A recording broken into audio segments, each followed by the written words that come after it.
નમસ્કાર મિત્રો, શ્રી સિદ્ધિ વિનાયક ગુજરાતી જ્યોતિષમાં આપનું હાર્દિક સ્વાગત છે. આજનો વિષય છે સૂર્યદેવથી અન્ય ગ્રહો સાથે બનતા યોગો. જન્મ કુંડળીમાં સૂર્ય સાથે જે ગ્રહો બેઠા હોય અને તેનાથી શું યોગો બને છે, એ યોગોના નામ શું છે તેના વિશે આજે આપણે જાણીશું. તો જ્યારે જન્મકુંડળીમાં સૂર્યદેવ ચંદ્રની સાથે હોય ત્યારે સોમાદિત્ય યોગ બને છે.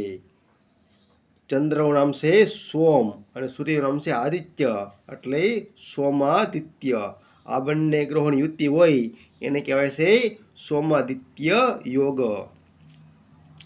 સૂર્યદેવ જ્યારે મંગળની સાથે હોય ત્યારે બને છે અંગારક યોગ.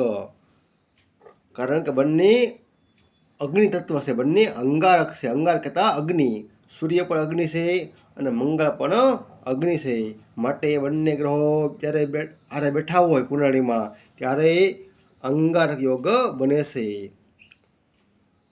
જ્યારે સૂર્યદેવ બુધની સાથે બેઠા હોય ત્યારે એને કહેવાય છે બુધાદિત્ય યોગ. બુધ અને આદિત્ય એટલે કહેવાય છે બુધાદિત્ય યોગ. જન્મકુંડળીમાં આ બંને ગ્રહો સાથે બેઠા હોય ત્યારે બુધાદિત્ય યોગ બને છે. સૂર્યદેવ જ્યારે ગુરુ સાથે બેઠા હોય ત્યારે જીવાદિત્ય યોગ બને છે. ગુરુનું નામ છે એક જીવ અને સૂર્યનું નામ છે આદિત્ય, એટલે જીવાદિત્ય યોગ બને છે. સૂર્ય જ્યારે શુક્રદેવની સાથે હોય ત્યારે કલાનિધિ યોગ બને છે. સૂર્ય છે એ નિધિઓનો સ્વામી છે અને શુક્ર છે એ કલાનો સ્વામી છે. તો બંને ગ્રહો જ્યારે સૂર્ય અને શુક્ર હારે બેઠા હોય ત્યારે કલાનિધિ યોગ બને છે. શુક્રથી આપણને કળા, અભિનય વગેરે બધું મળે છે અને કળાનો કારક શુક્ર છે અને નિધિનો કારક સૂર્ય છે. માટે આ બંને ગ્રહો જ્યારે સાથે બેઠા હોય કુંડળીમાં ત્યારે કલાનિધિ યોગ બને છે.